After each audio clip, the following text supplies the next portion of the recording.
Quelles sont les marges de manœuvre de l'Union africaine face à la guerre dans l'est de la RDC? Pour le moment, les prises de position sont jugées insuffisantes, voire timorées. L'organisation continentale était réunie en sommet tout le week-end. Elle a dit craindre une balkanisation de la RDC tout en appelant au retrait immédiat du M23 et de ses partisans, sans pour autant nommer le Rwanda. Les précisions avec notre correspondante sur place, Augustine Palissi.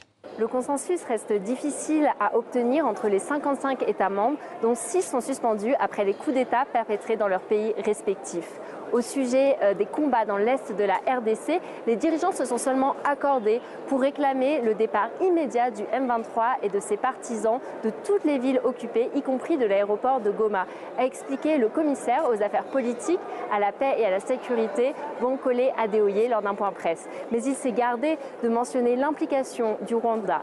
L'Assemblée des chefs d'État a également donné son feu vert pour valider les conclusions d'un sommet qui s'est tenu le 8 février à Dar es Salaam, auquel les présidents Kagame et Tshisekedi ont assisté sans parvenir à trouver un accord de cessez-le-feu.